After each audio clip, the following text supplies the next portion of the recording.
Hello guys, Assalamualaikum. Welcome back to the segment. Apa khabar guys? Saya harap anda semua dalam keadaan sihat. Dan hari ini saya ada lebih kurang dalam 4 cerita yang saya nak kongsikan anda semua. Dan macam biasa guys, kita layan di intro dulu.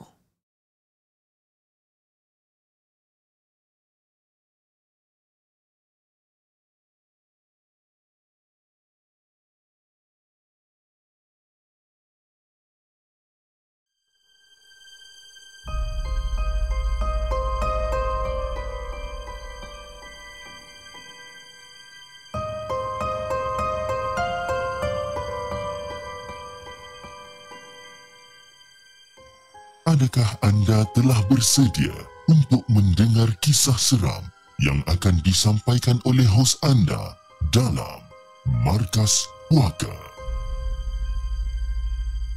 Assalamualaikum kepada Hafiz dan juga kepada semua penonton Markas Puaka. Waalaikumsalam warahmatullahi. Saya ni merupakan penduduk di Taman Seksyen 2 Shah Alam. Lokasi alamat saya tak boleh nak share, tapi sekadar orang kata hint, berhadapan dengan Wet World. Jadi Fiz, pada tanggal 20 September 2023, tepat pada pukul 11 malam, rumah saya ni didatangi oleh seorang lelaki berjubah putih yang menaiki sebuah MPV Citra berwarna biru gelap ataupun hitam dengan nombor plate WN.56. Berhenti betul-betul dekat depan rumah saya. Dan kebetulan adik saya bersama dengan kawan dia ni tengah bersembang dekat luar rumah lah. Jadi setelah lelaki berbaju putih tu keluar daripada kereta, dia pun mengajukan soalan kepada adik dan kawan-kawan dia yang sedang rancak bersembang ni. Assalamualaikum. Saya nak cari 4 orang perempuan. Rumah ni ada ke tak? Jadi adik saya pun jawab, Hafiz, kata, saya minta maaf, rumah ni tak ada perempuan, yang ada ni semua lelaki. Betul ke ni? Sambil-sambil tu, lelaki jubah putih ni, dia duduk pandang-pandang dekat dalam rumah, kan? Betul ke ni? Betul tuan. Memang tak ada perempuan. Saya janji memang tak ada. Kau ni janji-janji dengan siapa ni? Janji dengan Allah ke? Memang betul tak ada perempuan? Macam itulah soalan yang sering ditanya lelaki jubah putih tu.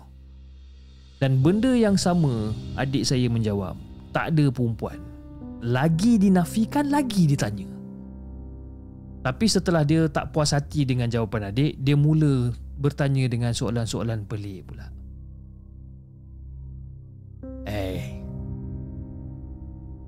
Aku nak tanya kau ni, 15 campur 15 berapa? 15 campur 2 berapa? Jadi pada masa ni adik saya dah mula malas nak layan tau. Soalan dah mula merepek. Jadi disebabkan soalan tu tak terjawab, secara tiba-tiba lelaki tu terus meluru masuk ke dalam rumah. Dan adik saya ni sempat menahan lelaki tu daripada masuk ke dalam rumah. Tapi lelaki tu tetap melawan. Dan dia masih lagi bertanyakan tentang soalan-soalan yang pelik. Dipendekkan cerita, disebabkan hampa tak dapat nak masuk ke dalam rumah, lelaki tersebut terus pergi menaiki kereta dan memandu dalam keadaan yang sangat-sangat laju. Jadi adik saya ni pula memilih untuk memasuk rumah dan kawan-kawan dia pula semua balik ke rumah diorang masing-masing. Lebih kurang dalam 10 minit lah Fiz, terdengar lagi bunyi kenderaan berhenti dekat depan rumah. Rupa-rupanya setelah diintai oleh adik daripada dalam rumah ni, lelaki berjubah putih tu kembali sekali lagi. Dan ketika dia berdiri dekat depan rumah, dia melakukan perkara yang agak menyeramkan. Dengan tak semena-mena Fiz, dia bersolat dekat depan pagar rumah menghadap ke rumah.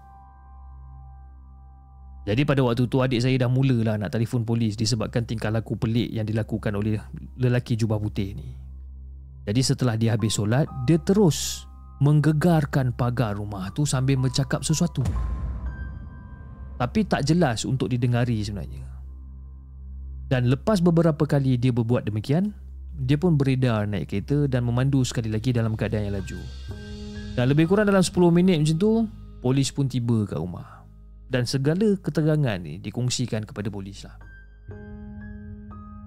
Sekarang ni persoalan dia, adakah itu motif jahat seperti nak memukau? Sebab dia suka tenung mata secara tajam dan tanya soalan-soalan pelik untuk belakan pemikiran kita ni. Kalau orang tak waras, pun bahaya juga disebabkan memandu. Saya pun tak faham kenapa adik kata janji. Mungkin dia nak sebut sumpah agaknya. Mungkin disebabkan lelaki tu mendesak tanpa henti dekat adik saya. Mungkin sebab itu adik saya cakap macam tu. Dan mungkin juga sebabkan adik saya menggelabah pada waktu tu. Wallahualam. Kepada yang bertanya, saya minta maaf kita orang tak ada gambar ataupun video lelaki berjubah putih ni. Tapi inilah benda yang saya nak share dengan anda semua. Berlaku di Seksyen 2 Shah Alam. Dan inilah perkongsian pengalaman saya supaya kita ni semua lebih berjaga-jaga. Assalamualaikum.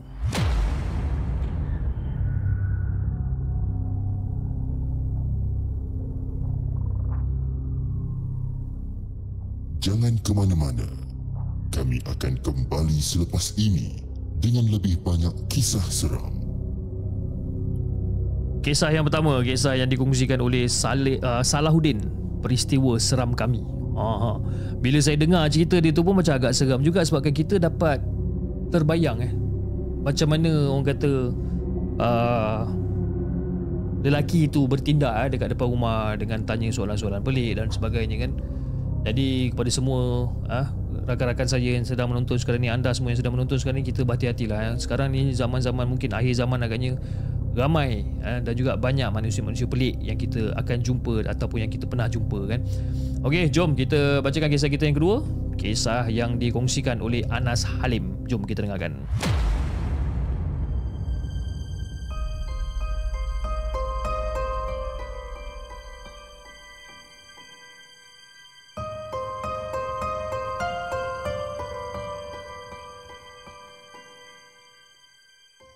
Adakah anda telah bersedia untuk mendengar kisah seram yang akan disampaikan oleh hos anda dalam Markas Puaka? Kamu berhenti dekat masjid belah kiri lepas Petronas tu lah. Cadang paksu kepada ayah pada waktu tu. Dan pada waktu tu semakin menganjak kelewat malam. Dan masa tu kami sekeluarga dalam perjalanan pulang ke rumah daripada ziarah rumah saudara mara dekat Pulau Pinang. Jadi masa di highway, mulanya niat nak singgah dan juga nak singgah di Rehat dan Rawat ataupun R&R. Tapi kalau ikutkan laporan pada Pak Su, kawasan R&R tu penuh dengan orang.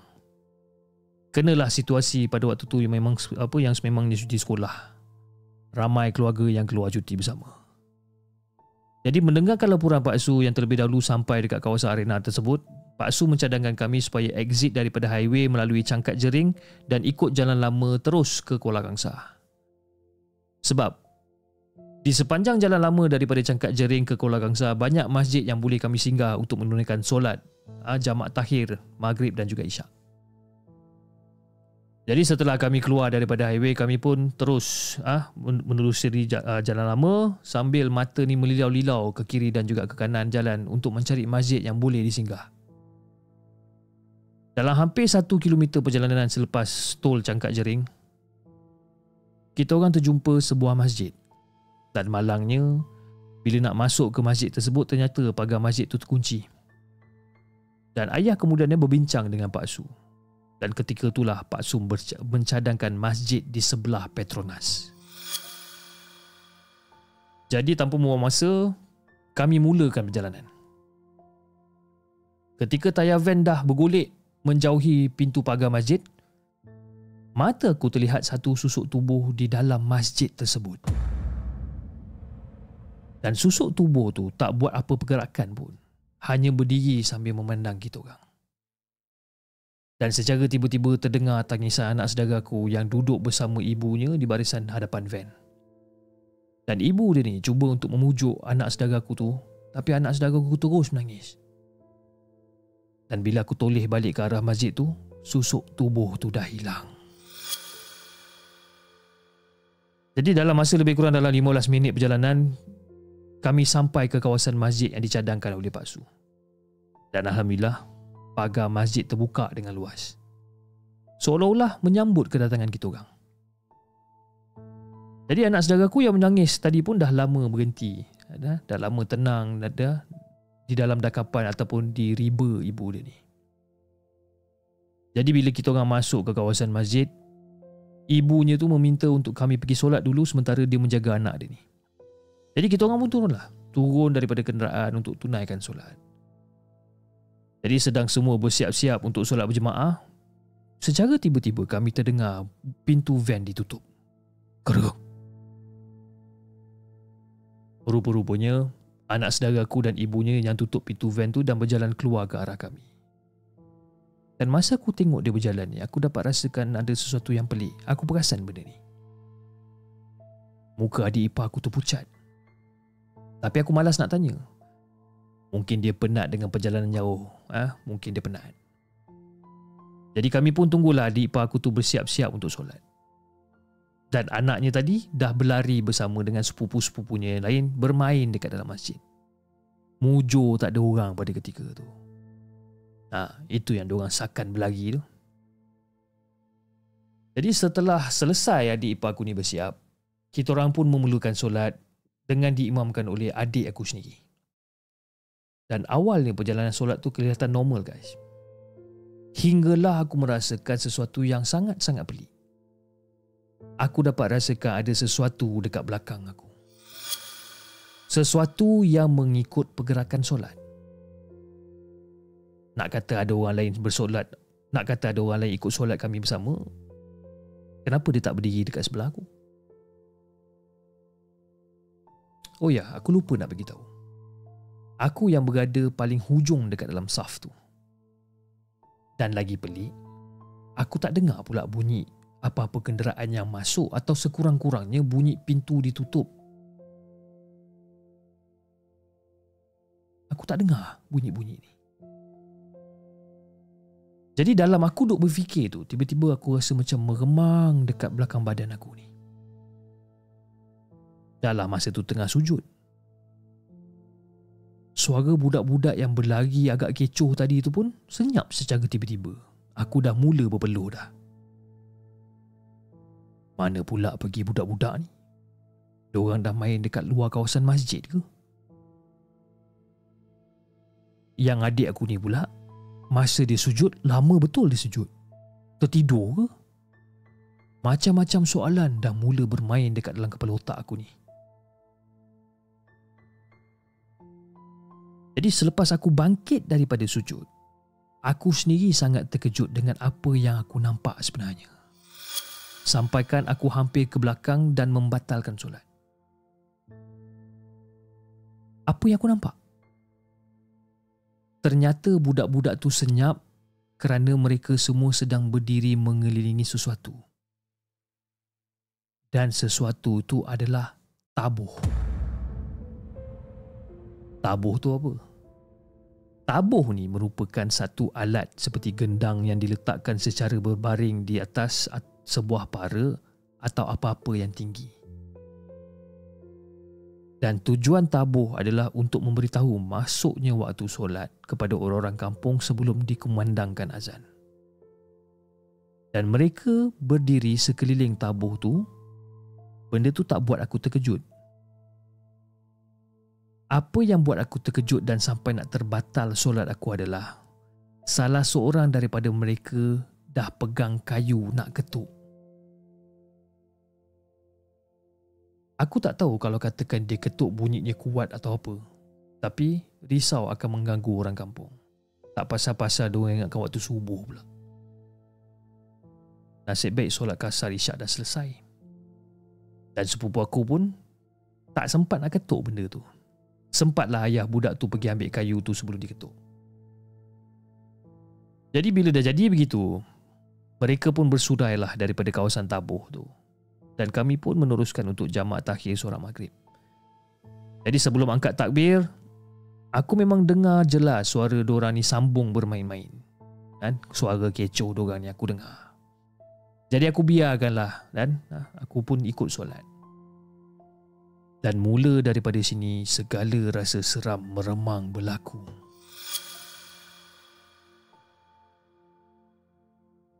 Tengah aku sedang khusyuk solat ni, aku dengar suara budak-budak tu menjerit, korang buat apa kat atas tu? Mainlah, turun main dengan kami. Pada mulanya, aku ingatkan diorang bermain bersama sesama diorang ni. Apa orang panggil? Roleplay. Tapi pelik, dialog tu sentiasa diulang-ulang. Semakin lama aku semakin tertanya-tanya dan tak sabar aku nak habis solat. Jadi setelah habis solat, aku terus toleh ke belakang untuk pastikan apa yang diorang tengah buat ni. Rupa-rupanya, mereka semua dah berkumpul balik dekat kawasan tabuh tu. Tapi bukanlah betul-betul dekat tabuh tu, tapi mereka semua berdiri betul-betul dekat tangga di sebelah tabuh tu. Okey, aku ceritakan sikit kepada korang macam mana layout masjid ni. Masjid ni aku anggarkan ada lebih kurang dalam 4 ruang lah. Ruang sisi kanan dan kiri, ruang belakang dan ruang dalam masjid.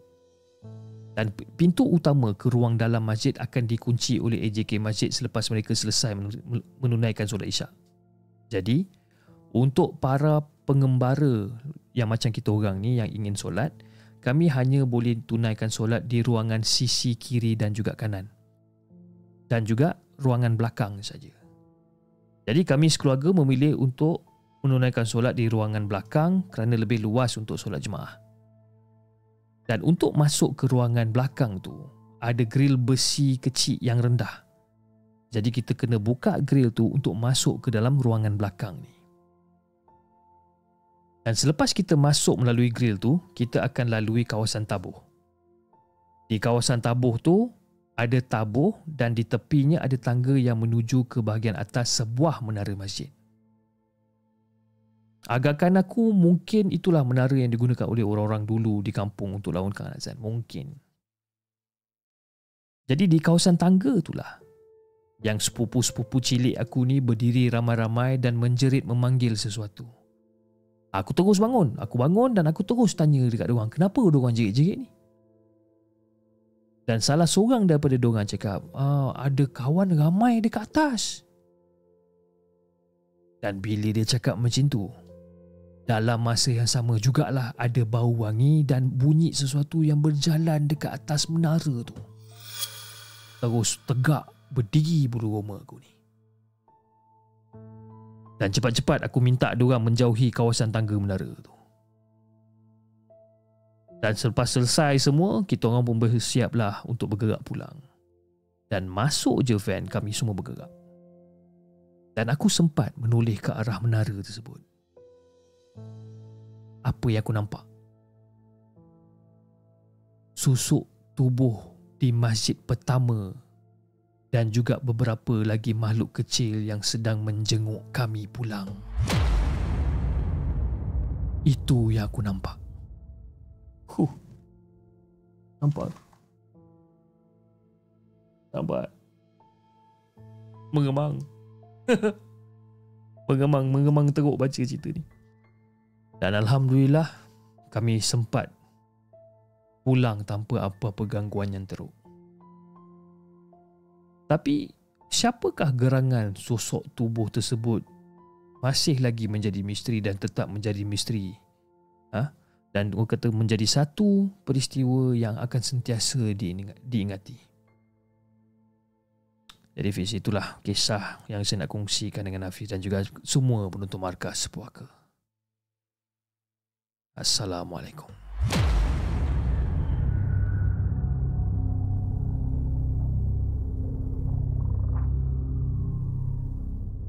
Jangan ke mana-mana. Kami akan kembali selepas ini dengan lebih banyak kisah seram. Kisah yang kedua yang dikongsikan oleh Anas Salim, ada keramaian di Masjid Perak. Seram cerita ni. Dia seram, dia macam mana Dia out of sudden tiba-tiba meremang. Dia tak ada lah macam kata nampak penampakan dan sebagainya, tak ada. Cuma cerita ni dia ada vibe dia yang tersendiri lah. Ada vibe dia yang tersendiri. Okey, cerita yang ketiga yang kita nak siarkan ataupun yang kita nak kongsikan pada malam ni adalah merupakan salah satu voice note yang dikongsikan oleh Ika. Okey, jom kita dengarkan voice note daripada beliau. Kisah yang pertama ni bermula pada tahun 2008. Ketika tu saya berumur 17 tahun. Masa tu kita orang memang dah duduk asing lah. Kita tak duduk dengan keluarga. Saya 4 orang perempuan dan 1 lelaki. Tapi lelaki tu jenis lembut lah. Abang angkat saya duduk satu rumah. Masa tu kita orang plan lah, petang tu kita orang plan nak pergi keluar mengai belut. Belakang tu ada sawit. Belakang rumah yang kita orang sewa tu ada sawit, ada pokok sawit. Jadi abang angkat saya ni pun ajak, jom lah pergi ngai belut. Pergilah kita orang ngai belut. Masa tu kita orang pergi tu dalam pukul 6. Kita balik senja. Adalah satu tempat ni kat sawit tu ada longkang situ kan. Sampai masa senja tu kita orang balik lah, 5 orang ni sekali dengan abang angkat saya ni balik lah. Lepas angkat belut tu memang ada dalam 2-3 ekor belut lah kita dapat tu. Lepas tu tak jadi apa lagi. Kawan saya singat lah, tak cakap apa-apa pun masa tu. Lepas tu lepas balik, lepas maghrib tu dalam pukul 8 lah. Pukul 8 kita orang ni pun macam biasa duduk kat ruang tamu tu, bual-bual, minum air. Ada air TO tu, gelas ayu. Kita orang 4 sekawan ni, yang 2 orang tu adik-beradik, Ain, Jun, Ayu dan saya Ika. Satu lagi tu Abang Mai. Jadi kita orang ni duduk lepak situ kat ruang tamu tu.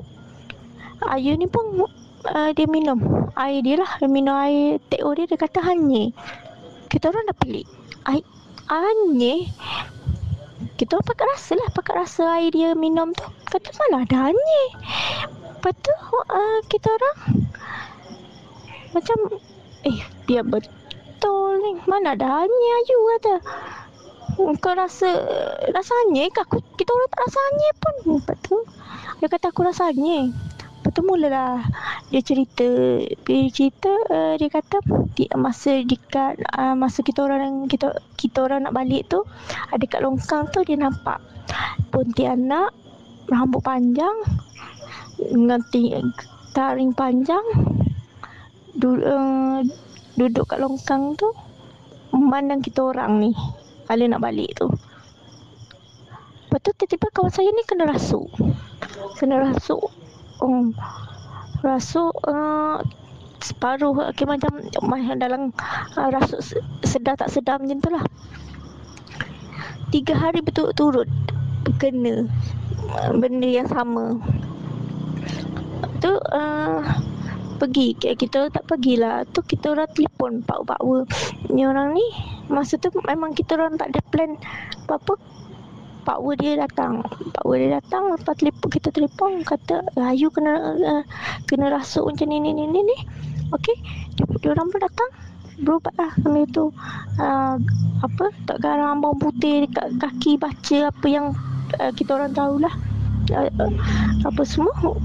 Okey, Ayu dah okey lah masa tu.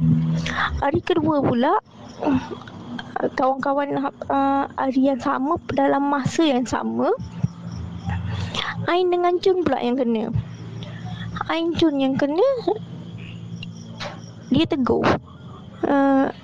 Jun tegur, dia kata, aku nampak budak duduk dekat atas tempat rak TV tu, duduk tanduk macam kambing gurun. Dia kata, saya ni macam percaya tak percaya. Kawan aku ni main-main ke dah 2 hari ni, kata. Okeylah, pergilah tu. Macam biasalah dia nampak kena juga. Ya 2. Lepas tu jadi suara dia orang dah berubah. Jun dengan Ain ni Jadi dia panggil Mama. Yang Ain ni Jun panggil adik dia Ain tu Mama. Dia panggil. Lepas tu dia duduk, yang Ain ni duduk kat tangga, tunduk aja. Dia tunduk, muka dia tunduk ke bawah. Kata kenapa Ain? Sebab rumah ni 2 tingkat. Jadi dia duduk kat tangga tu. Jadi kita orang macam pelik lah. Saya pun masih tak percaya lagi. Takut kawan-kawan aku ni mainkan aku ke. Okay lah. Saya tak ada rasa apa. Pergilah macam biasa kat Pak Wer dia ni, ubatkan dia apa semua ni, baca apa semua. Okey, pulih balik. Sampai hari yang ketiga tu, saya duduk kat dapur seorang. Kawan-kawan ni duduk depan, duduk dapur seorang. Saya cakap dengan keadaan suara yang slow lah. Memang tak dengar, dia orang tak dengar. Saya kata, saya balik, kenapa kau tak masuk dalam badan aku? Saya pun saya cakap seorang-seorang kan. Kata, kenapa dia tak masuk dalam badan aku? Masuk badan orang. Saya cakap macam tu. Lepas tu tiba-tiba Ayu ni kena rasuk balik. Lepas tu Pak Wer dia ni, masa tu kita lepak macam biasa lagi. Pak Wer dia ni pun panggil saya kat dapur ni. Kak, apa kau panggil dia? Saya pun tergamam lah. Mana dia orang tahu aku panggil? Kata. Lepas tu saya cakap dengan Ayu ni. Ayu pun cakap, kenapa kau tak masuk dalam badan aku? Aku tak boleh masuk dalam badan kau panas. Dia kata. Saya pun macam sejak tu saya mula percayalah benda tu kan. Saya macam ya ke tak macam tu tak. Kata Ayu pun kata sakit. Macam kita orang macam tak tahu nak buat apa pun. Kita orang cakap dengan sebab rumah yang kita orang sewa tu memang tak ada satu ayat Quran, tak ada satu Quran pun. Jadi malam tu juga kita orang buat solat, baca, ambil wuduk, solat, pagar rumah, buat kawan Pak Wer pada Ayu ni. Dia pandai lah bab-bab macam tu. Jadi pagar rumah sejak tu tak ada apa-apa lah berlaku. Alhamdulillah lah, tak ada apa sampailah kita orang berpindah daripada situ. Memang tak ada apa-apa lah. Ni kisah yang kedua lah. Selepas saya berkahwin, saya pindah ke Terengganu. Saya bertangkap lah. Kebetulan hari yang saya nak balik ke Tangkak daripada Terengganu, kakak saya meninggal. Saya dapat terkejut, kakak saya meninggal. Saya gerak lagi pada Terengganu ni, daripada Duriamah Terengganu ni nak ke kita orang gerak dalam pukul 12. Masa tu kita orang tak bawa anak-anak. Sebab mak mentua saya kata jangan bawa anak-anak sebab orang meninggal kan. Tu sebab anak kecil lagi. Jadi kita orang balik. Saya dengan laki saya lah. Saya dengan laki saya, 2 orang balik naik kereta. Sampai gerak daripada Ramah ni pukul 12. Sampailah ke Segamat. Kita orang berhenti kat Segamat. Kita orang tidur sampai kita orang dalam pukul 3 lebih lah. Dalam pukul 3 masa tu saya tengok jam 3 suku. Kita orang lagi pada kereta tu. Laki saya mandi macam biasa. Memang keadaan segar lah. Bangun, laki saya drive. Kita orang pun gerak daripada Segamat. kat stesen minyak Sekamat tu, Shell Sekamat nak ke laluan ke Bulu Kasap. Kita orang tak sampai 5 minit daripada tempat kita orang tu, tak sampai 5 minit lah. Nak ke laluan ke Bulu Kasap tu memang tak ada lampu pun, rumah pun tak nampak. Ada rumah tapi tak banyak, memang tak banyak. Kita orang lalu kat Bulu Kasap tu memang gelap masa tu. Dalam 4 suku, tiba-tiba saya ternampak batu tembok putih. Tembok putih. Laki saya tengah drive ni. Tembok putih. Saya nampak tembok putih. Automatik tangan saya ni pegang steering, pusing steering. Laki saya tengah bawa ni, pusing steering. Tak nak bagi langgar tembok tu. Okay, kita terasa terlanggar lah. Terlanggar. Kita orang berhenti, tengoklah keadaan masa tu saya balik dalam keadaan saya datang bulan. Dalam saya dah kotor lah, saya dah kotor. Kita orang turun, tengok keadaan kereta tu memang ke kawasan tu memang gelap. Jadi saya telefon ayah. Saya kata kita orang dah tersangkut dekat satu kawasan ni. Saya pun masa tu saya tak tahu saya ada kat mana. Saya stay kat situ lah. Betul lagi saya parkir tepi. Saya pun dengar ada suara perempuan. Tengah mengaji. Dia baca Bismillahirrahmanirrahim. Saya pun macam saya dengar suara perempuan, bukan suara lelaki. Saya pun cakap dengan suami saya, Pa dengar tak? Dia kata dengar. Adalah tu orang nak sembahyang subuh apa, pukul 4 lebih ni. Subuh tak lagi ni. Mana ada rumah, mana ada surau, tak nampak ni. Memang sebelah tu hutan lah, memang kawasan hutan. Saya tanya, Papa nampak tak tembok malam tu? Dia kata dia tak nampak. Kita orang pun saya dah tak sedar hati dah. Kita orang masuk dalam kereta. Saya nampak signboard, dia tulis situ Bulu Kasap. Okay, tu saya telefon ayah saya, suruh ambil sebab kereta dah tak boleh nak gerak. Suruh ayah ambil. Ayah kata, okay, tunggu. Kita orang tunggu tak datang. Ayah telefon, kau kat mana Ika? Adalah kat sini ya. Aku lalu banyak kali tak ada pun, tak nampak pun. Saya pun cuba lagi cari, kata. Sampailah kita orang tunggu tu sampai pukul 7, dekat pukul 7, pukul 6 lebih, dekat pukul 7 pagi.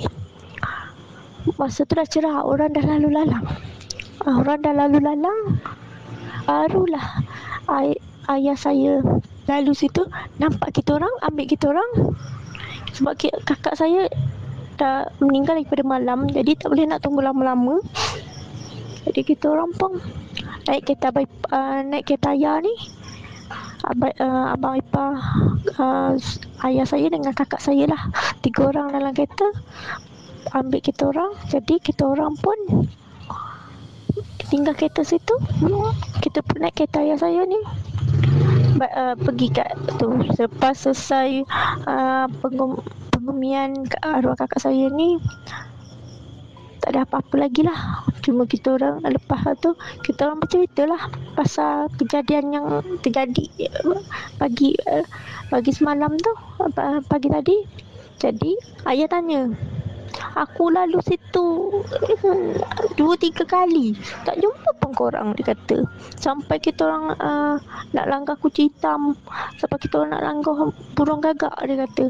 Memang tak nampak pun korang, kata. Aku lalu dah tempat yang korang berhenti tu, dia kata. Kakak kata, kita orang lalu, tak nampak pun korang, kata. Saya pun tak cakap apalah, terdiam. Masa tu saya cuma cakap, memang kita orang kat situ, kata. Kita orang memang ada kat situ. Selesai pengumian tu, saya, ayah, abang ipar, suami saya dan saya lah pergi tengok kereta. Pergi tengok kereta tu, kita orang hanya langgar pokok ubi kayu. Kalau saya tak pusing steering tu, memang kita orang masuk gaung. Lepas tu sebelah tu ada rumah rupanya. Sebab kita orang berhenti tu, kita jalan depan sikit, ada rumah. Kita orang parking kereta, masuk kat rumah tu, saya bagi salam, tak izin dengan tuan rumah, kata nak tumpang kereta sebab kereta dah tak boleh jalan, kita orang dah terbabas. Lepas tu pun tuan rumah tu pun bagi tahu, sebelum korang terbabas, ada dah seminggu sebelum kita orang kena tu terbabas, ada pasangan lelaki dan perempuan ni meninggal masuk gaung situ. Jadi kita orang terkejut gila, memang terkejut gila lah masa tu. Kalau saya tak pusing steering tu, saya rasa saya bersyukur sangat lah, bersyukur sangat.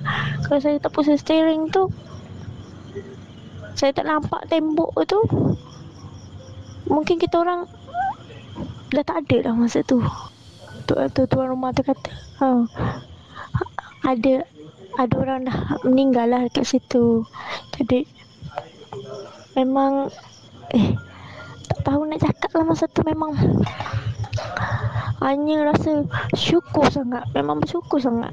Syukur sebab Allah tu bagi petunjuk dan Allah tu selamatkan kita orang lah, panjangkan umur kita orang lagi.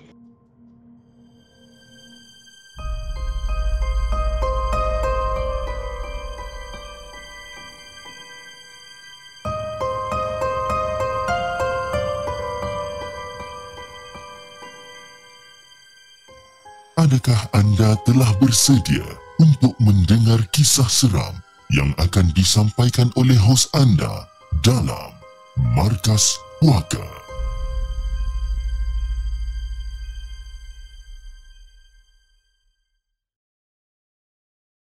Assalamualaikum kepada Hafiz dan juga kepada semua pendengar The Segment. Waalaikumsalam warahmatullahi. Okey Hafiz, pada satu ketika dulu, aku kerap didatangi mimpi seperti ada manusia tanpa wajah serba putih akan datang menyapa aku, mengajak ke rumah yang sangat cantik. Jadi apa yang aku perasan? Mereka akan sentiasa berusaha untuk memastikan aku menjamah lauk pauk yang dihidang dekat atas meja.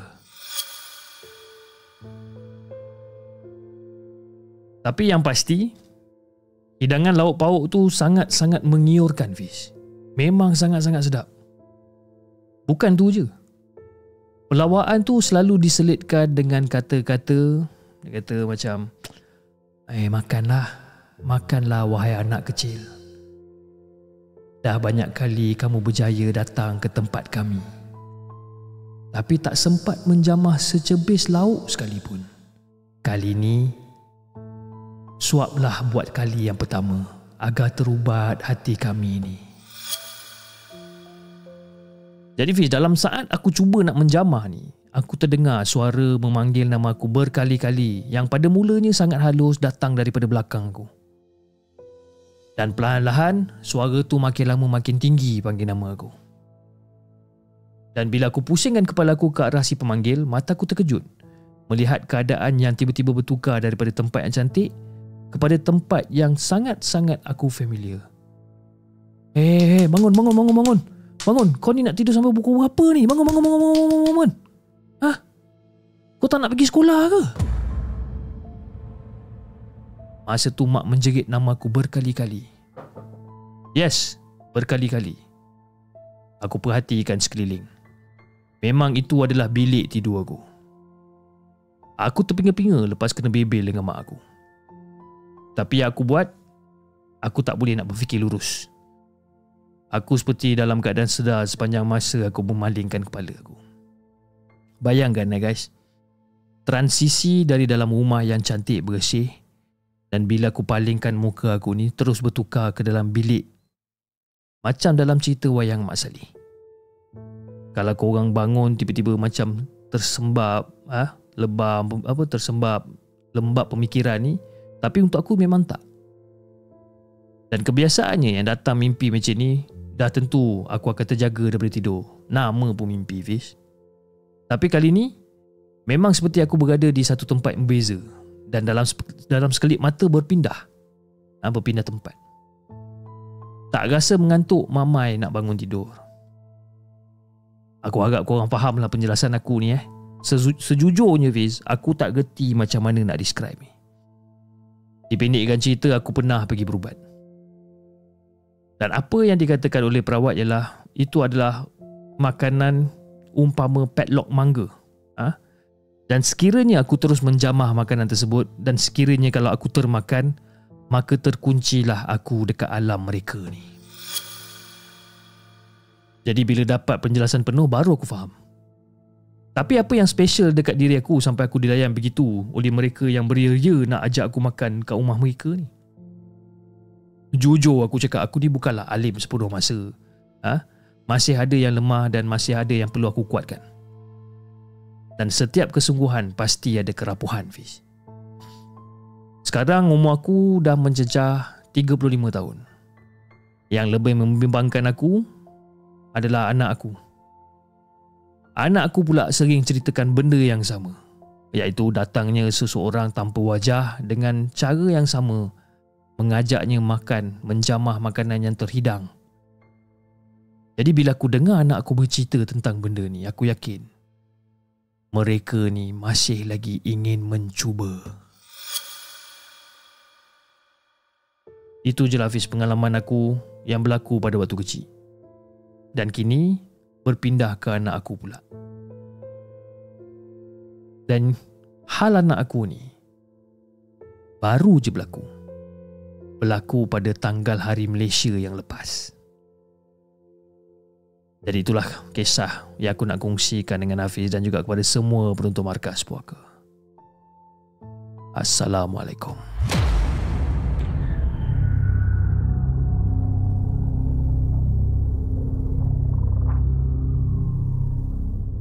Jangan ke mana-mana. Kami akan kembali selepas ini dengan lebih banyak kisah seram.